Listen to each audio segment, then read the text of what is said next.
हम अभी तक जितने लोगों के विचारों को सुने उसमें संविधान की समस्याओं की जड़ पर किसी की उंगली अभी तक नहीं गई। हम संविधान की समस्या की जड़ को थोड़ा सा कुरेदेंगे, क्योंकि समस्या संविधान में नहीं है। संविधान जहां से निकल के आया है, समस्या वहां पे। सबसे पहले यह देखिए कि संविधान बना किन परिस्थितियों में। द्वितीय विश्व युद्ध हो चुका था, ब्रिटेन पूरी तरह तबाह हो चुका था। नेताजी सुभाष चंद्र बोस ने आजाद हिंद सरकार का गठन कर लिया था, सेना का नहीं, आजाद हिंद सरकार का गठन कर लिया था, और उस सरकार को विश्व के 11 देशों ने मान्यता दे दी थी। आजाद हिंद सरकार ने एक अपना बैंक स्थापित कर दिया था, जिसने आजाद हिंद सरकार की मुद्राएं प्रकाशित करना शुरू कर दी थी। 40,000 लोगों को उन्होंने अपनी आजाद हिंद फौज में भर्ती कर लिया था, और मोइरांग से इंफाल तक उन्होंने अपना कब्जा कर लिया था। यह परिस्थिति थी हमारे देश में। बंगाल का हर इंसान नेताजी सुभाष चंद्र बोस के स्वागत के लिए अपने दरवाजे पर हथियार लेके खड़ा था कि नेताजी की फौज आ जाए और मैं उसके साथ हिंदुस्तान के अंदर से अंग्रेजों को भगाने के लिए निकल पड़ूंगा। यह परिस्थिति थी हमारे देश। हमारे देश के अंदर फरवरी 1946 में नौसेना ने विद्रोह कर दिया था। अंग्रेज परस्ती से इंकार कर दिया था नौसेना ने। अप्रैल 1946 में ब्रिटिश इंडिया की पुलिस ने हड़ताल कर दी थी। जुलाई में डाक विभाग ने हड़ताल कर दी। जिस डाक विभाग के बड़े बड़े चर्चा अभी करके गए हैं, उस डाक विभाग ने अंग्रेजी की दासिता से इंकार कर दिया था। उसने कहा था मैं नहीं मानता ब्रिटिश गवर्नमेंट की सरकार को। रेल ने अगस्त 1946 में हड़ताल का नोटिस दे दिया था ब्रिटिश गवर्नमेंट को। 1964 में जब एटली, जो उस समय ब्रिटेन के प्रधानमंत्री थे, वो जब भारत आए और बंगाल के गवर्नर के राज्यपाल भवन में रुके, तो उन्होंने कहा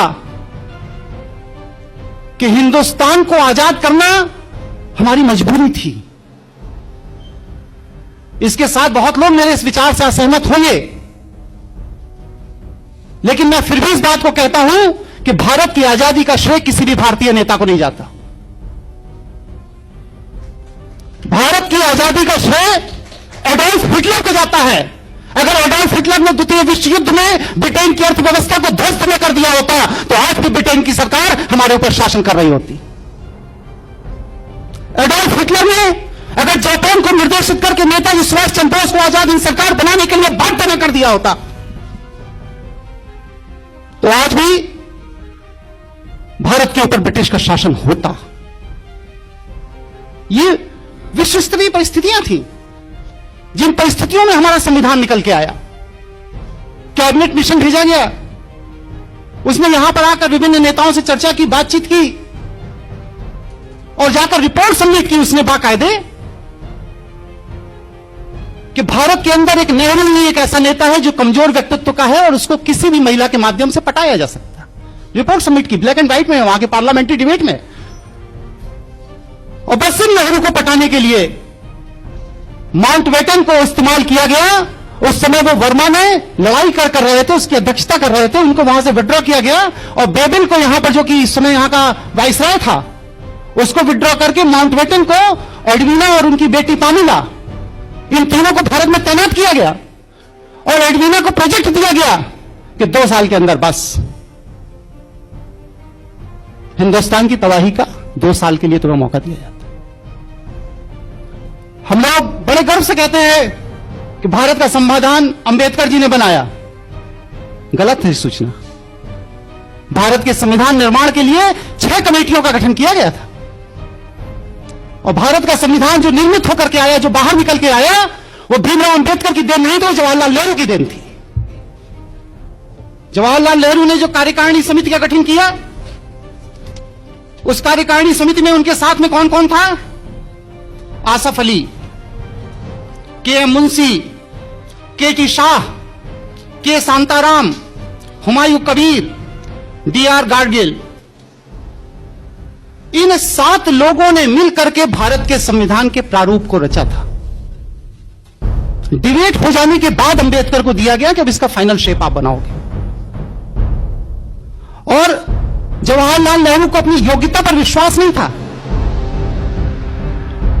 वो इस संविधान का प्रारूप एक ब्रिटिश विद्वान सर इवोर जेनिंग के माध्यम से तैयार कराना चाहते थे, लेकिन गांधी के विरोध पर उन्होंने इस संविधान को अपनी इस कमेटी के माध्यम से गठित किया और मिस्टर B.N. राव ने 27 अक्टूबर 1947 को भारत के संविधान का प्रारंभिक प्रारूप रखा, जिसके अंदर 443 अनुच्छेद थे और 13 अनुसूचियां थी। बात को इसी पर डिबेट हुई। हमारे यहां से कहा गया साहब भारत के संविधान में विश्व के बड़े बड़े देशों से बड़ी बड़ी चीजें ले ली गई। हमने सूचीबद्ध किया। संवैधानिक आपका पार्लियामेंट्री सिस्टम जो है वो ब्रिटेन से लिया गया, जिसके हम गुलाम थे। मौलिक अधिकार, संविधान की सर्वोच्चता, संघवाद में उपराष्ट्रपति, वित्तीय आपदा, ये सब हमने अमेरिका के संविधान से लिया। अमेरिका का संविधान क्या है? ब्रिटिशर्स जिन्होंने जाकर के वहां से इनको फ्रांसीसी स्पेनिश को भगा दिया था और यूरोपियों ने जाकर के वहां कब्जा कर लिया था।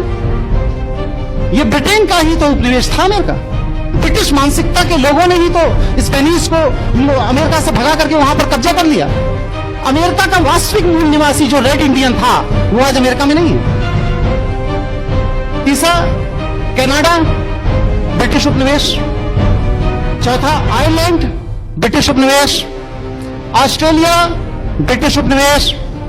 पश्चिम जर्मन ब्रिटिश उपनिवेश। हमने क्या बाहर से ले लिया? हमने सब कुछ वहीं से लिया जैसा ब्रिटिश की सरकार चाहती थी। रही भारत के संविधान के अंदर की बात,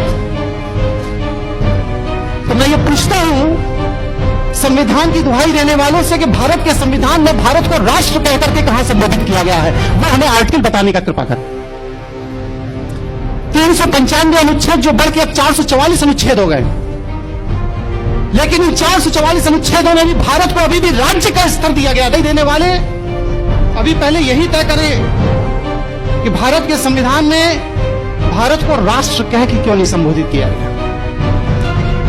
इसका सीधा साधा जवाब जो मैं समझता हूं कि आज भी भारत ब्रिटिश कॉमनवेल्थ के दायरे में ब्रिटिश का उपनिवेश है। इसीलिए आज हम जापान में एम्बेसडर पोस्ट करते हैं, चाइना में एम्बेसडर पोस्ट करते हैं, रशिया में एम्बेसडर पोस्ट करते हैं, लेकिन ब्रिटेन में हाई कमिश्नर पोस्ट करते हैं।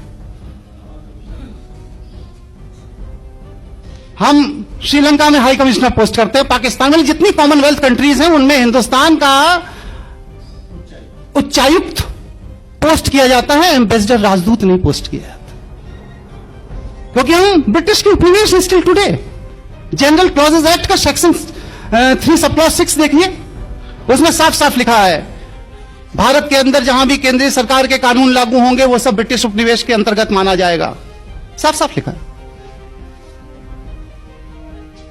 स्टिल टुडे आज की जो आपकी नागरिकता अधिनियम है उसमें देखिए सेक्शन 10, सेक्शन 11, आप तो महारथी हैं पांडे जी इसके, उसमें साफ साफ लिखा है कि कॉमनवेल्थ कंट्री का कोई भी नागरिक उस नागरिकता के आधार पर भारत का अंदर कॉमनवेल्थ कंट्री की नागरिकता रखता है।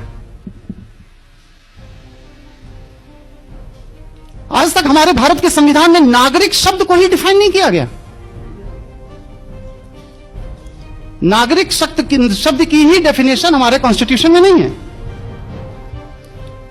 अभी दीक्षित जी चर्चा करके गए, हम भारत के लोग, हम भारत के लोग। अरे कॉन्स्टिट्यूशन के अंदर इटसेल्फ लिखा हुआ है कि this constitution is established as by law, not by the Indian people. हमने बस सिर्फ इस संविधान को अंगीकृत किया है, आत्मसात किया है। जैसा मेरे ऊपर थोप दिया गया हमने स्वीकार कर लिया। और उसको स्वीकार करने वाले वो कौन से लोग थे? ये वो लोग थे जो ब्रिटिश परस्त थे। इन लोगों को हिंदुस्तान के आम आवाम ने कभी भी इस संविधान को स्वीकार करने का कोई अधिकार नहीं दिया था। मैं पूछता हूं कि एक संविधान बनाकर मैं ले आऊं और कहूं भारत में लागू कर दिया जाए तो क्या मेरे कहने से लागू हो जाएगा? नहीं लागू होगा। उस संविधान के पीछे एक लीगल फोर्स होना चाहिए। विधि की शक्ति होना चाहिए उस संविधान के पीछे, तब वह संविधान हमारे देश में लागू होगा। और भारत के संविधान के पीछे कौन सी विधि की शक्ति थी? वह लीगल फोर्स कहां है उस भारत के संविधान का? वह लीगल फोर्स है government of India act 1935, Indian independence act 1947 में। ये दोनों ही ब्रिटिश पार्लियामेंट में पास किए गए थे। भारत के संविधान के पास जो आज विधिक शक्ति है, वो विधिक शक्ति भारत के संविधान की देन नहीं है, भारत के लोगों की देन नहीं है, भारत की जनता की देन नहीं है, बल्कि इंडियन इंडिपेंडेंस एक्ट 1947, भारतीय स्वतंत्रता अधिनियम 1947 के तहत ब्रिटिश पार्लियामेंट द्वारा दी गई विधिक शक्ति है, जिस विधिक शक्ति के तहत आज ये सत्ता में बैठे हुए लोग हमारे ऊपर शासन करते हैं। हमारे यहां मंत्रियों का कोई क्वालिफिकेशन नहीं है,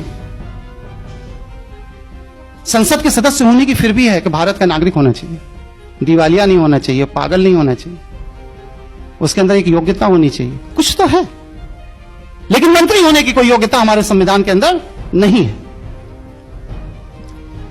हम बहुत बेसिक प्रश्न एक खड़ा करते हैं, अगर हम इंडिपेंडेंट हैं, स्वतंत्र हैं, तो भारतीय संविधान के अनुच्छेद 333 के तहत आज भी हमारे लोकसभा के अंदर 2 अंग्रेजों को रखने की बाध्यता क्यों है?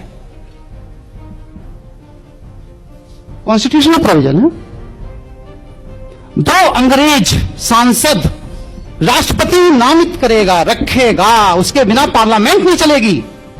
आज भी भारतीय संविधान के अनुसूची 8 में जो 22 भाषाओं का वर्णन है, उसमें अंग्रेजी कहीं नहीं है, उसमें अंग्रेजी कहीं नहीं है। भारतीय संविधान की अनुसूची 8 में जो 22 भाषाएं दी गई हैं, भारतीय भाषाएं, उनमें अंग्रेजी कहीं नहीं है।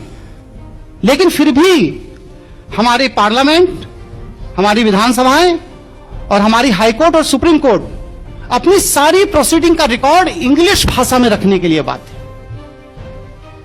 उसकी मजबूरी है, क्योंकि वह ब्रिटेन की राष्ट्रीय भाषा, आप उसके उपनिवेश हो, आपको रखना पड़ेगा। बहुत से ऐसी चीजें हैं, करीब 160 क्वेश्चन है मेरे इस संविधान को लेकर के। अब ये संविधान विशेषज्ञों के सामने ये जानना चाहता हूं कि हमारा देश संविधान से चलता है या संवैधानिक विधि से चलता है, ये चीज क्लियर होनी चाहिए। क्योंकि संविधान के अंदर बहुत सी ऐसी चीजें नहीं हैं जो हमारे देश की सरकार को चला रही है, जैसे मंत्री का त्याग पत्र। संविधान विदों से मैं ये जानना चाहता हूं कि भारतीय संविधान के किस अनुच्छेद में मंत्री को त्याग पत्र देने का अधिकार है? जैसे कि बिना सदन की सदस्यता के प्रधानमंत्री बना देना, किस अनुच्छेद में यह अधिकार? जैसे कि मंत्री का सदन के अंदर बैठकर मत देना। लेजिस्लेचर अलग है, एग्जीक्यूटिव अलग है, इसकी खिचड़ी कैसे बना दी जाती है? कॉन्स्टिट्यूशन में कहां प्रोविजन है कि मंत्री सदन के अंदर बैठ करके सांसदों के साथ मत देगा और बिल पास कर देगा? जैसे कि न्यायमूर्ति और न्यायाधिपतियों की नियुक्तियों में लॉ मिनिस्टर का हस्तक्षेप।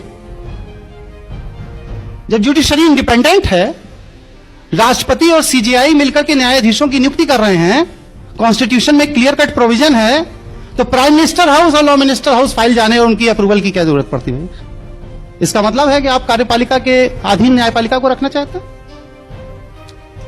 उप प्रधानमंत्री 2 बार हुए हमारे यहां, कॉन्स्टिट्यूशन में कहां व्यवस्था है भाई कि उप प्रधानमंत्री का पद होगा और उसके लिए भी आदमी रखा जा सकता है? राजनीतिक दलों के गठन की व्यवस्था हमारे संविधान में कहां है? जो कांग्रेस बन गई, बीजेपी बन गई, बसपा बन गई, सपा बन गई, ये बन गई, वो बन गई, किस आर्टिकल के तहत? हमारे कॉन्स्टिट्यूशन के निर्माताओं ने, निर्माण करने वालों ने तो राजनीतिक दलों के गठन की कभी कोई बात ही नहीं सोची थी। और उससे बड़ी बात क्या, नेता विरोधी दल संविधान में कहां है भाई? नेता विरोधी दल, अल्पमत पे सरकार को गिरा देना, कॉन्स्टिट्यूशन में कहां प्रोविजन है कि अल्पमत बहुमत वाली सरकार बनाएगा और उसके लिए इलेक्शंस होंगे और फिर इसके बाद अलग अल्पमत हो जाता है तो एक वोट के अभाव में टिकट सरकार गिरा दी जाएगी? कॉन्स्टिट्यूशन में कहां प्रोविजन है इस? जैसे कि शून्यकालीन सत्र को चलाना, शून्यकालीन सत्र का प्रोविजन हमारे कॉन्स्टिट्यूशन में कहा, मुझे तो नहीं मिला। जैसे कि संसदों के वेतन और भत्ते का निर्धारण स्वयं सांसद करेंगे, ये कहां है हमारे कॉन्स्टिट्यूशन।